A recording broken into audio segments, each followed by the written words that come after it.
Welcome to the Bruce Williams channel. In this video, I would like to ramble a little bit about Rolex and specifically the negative baggage that is associated with buying into the brand and wearing the brand, using the brand in a day-to-day basis. I know there are many watch collectors out there because I've talked to you that are interested in buying a Rolex or multiple Rolex models. You really like the timeless nature. You like the value retention, you like the designs, you like a lot of the elements about Rolex, but you're also turned off by the fact that it is such a divisive brand, and perhaps you're worried about making yourself a target for theft or robbery, or perhaps you're apprehensive about getting questioned by your coworkers. Hey, is that real? How much did you spend on that?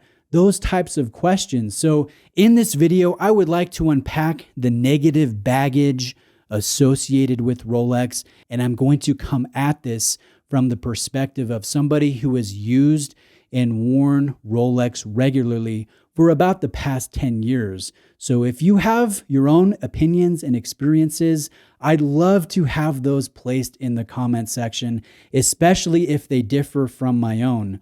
So I will say in the past 10 years, I have never been asked if the Rolex I am wearing is real or how much I spent, for the simple reason being that nobody notices what I wear. Nobody's looking at my wrist to see what watch Bruce has worn today, because normal people just don't notice those types of things.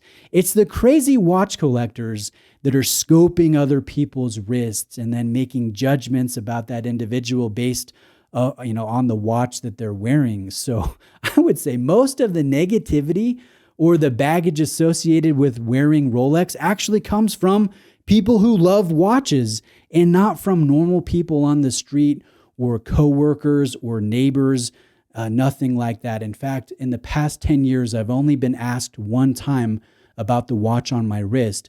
I pulled into a service station and I wanted to get an oil change. My window was down and my hand was on the steering wheel, and I pulled up and there was a young man working there who noticed the hulk on my wrist, and he said, "Is that a Rolex?" And I said, "Yeah, this is called a Submariner." And he said, "Wow, I've never seen one in person before. That's really cool." And that was the end of the conversation. It was actually really nice. It was pleasant. I didn't try to bombard this young man with, "Hey, this is the reference number, whatever, and this is how much it is on the secondary market, and I bought it from this authorized dealer, and blah, blah, blah, blah, blah." I didn't do any of that, I just tried to have a positive, normal conversation, and it was nice because, again, normal people generally don't notice the watch on your wrist. I will say, though, I have had people notice my wrist, but it's never been something like a Rolex or perhaps a Speedmaster or a Cartier or other luxury traditional brands. I tell you, whenever people compliment my wrist, it's always some wild micro brand, or it happened a lot when I wore, oh, forgive me, everyone, massive, oversized Invicta watches, gold-plated Russian divers, and watches that looked absolutely ridiculous on my wrist that I had no business wearing. I thought was cool at the time, a long time ago. Those are the types of watches that get compliments, that have conversations started. It is rarely, if ever, a Rolex. And if it is, a Rolex that somebody's talked to me about, it's because they're a collector. And those collectors, they're saying things like, "Hey, where did you get that? Did you get that at the authorized dealer? Did you have to beg and grovel?" A lot of times they just want to complain about their own wait list experiences. And I've had plenty of those types of conversations at local watch collector meetups and whatnot. So no, I think the negative questions generally come from watch collectors. So that being said, if you ever are in a situation where you notice somebody wearing a Rolex or another luxury watch and you want to have a conversation with them, don't bring the baggage. Don't ask stupid questions that you don't like being asked. Ask nice questions. Have a nice positive conversation. I've had that happen to me over the past several years. I've come across people that are wearing a two-tone Datejust that their grandfather had gifted them before they passed away. And, I've had very positive experiences just talking like a normal person and not like a crazy watch collector in everyday type of situations. Now let's talk about the very real danger of robbery and theft happening if you're wearing a targeted piece on your wrist, something that's hyped and in demand. That's a very real thing. So I can't speak to everyone because everybody's in a different situation. I can only speak with my own experience.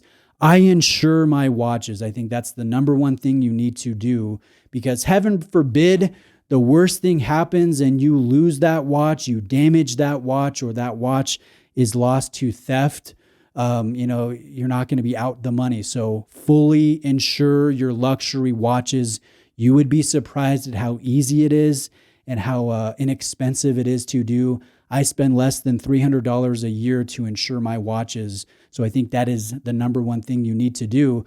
But secondary to that, just practice good judgment.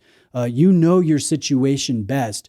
Are you in an unsafe area? Are you in a very touristy area where a lot of watch theft happens? If that's the case, don't wear a Rolex around. Wear a Casio, wear a Seiko, wear a micro brand, wear something else that's awesome, and don't wear that Rolex around. If you're going in an unknown situation with unknown individuals, don't wear that high dollar watch, even if it is insured. It's probably just not a good idea to do. Wear something that you are comfortable wearing. I think if you just practice good judgment and you insure your watches, you would be surprised at how often you can wear that awesome luxury watch. I wear my Rolex models hiking and camping and traveling if I've been to that area before and I know what to expect. I wear them to sporting events. I wear them doing mundane things like going to get an oil change, going to the grocery store, going to the car wash, just basic things. I like wearing Rolex. In fact, I found that Rolex, despite its baggage and despite the flaws in the eyes of watch collectors, I found it to be the easiest luxury brand to wear and to enjoy because their watches fit awesome. They're highly adjustable. You have some of the best bracelets in the business. Great lume, bulletproof, anti-magnetic, very accurate, thin and elegant. There's a flavor for almost everyone. I think Rolex is, again, the easiest watch brand to wear and to enjoy. I think there are a lot of positive things about the brand, and it is easy to see why they are the best-selling watch brand in the world. A lot of it is marketing, yes, but it wouldn't have sustained success if they didn't put forth a great product.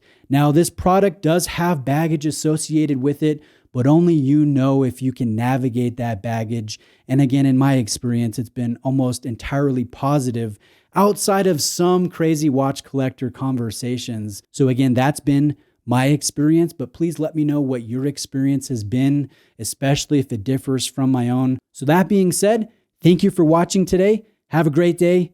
I'll see you next time.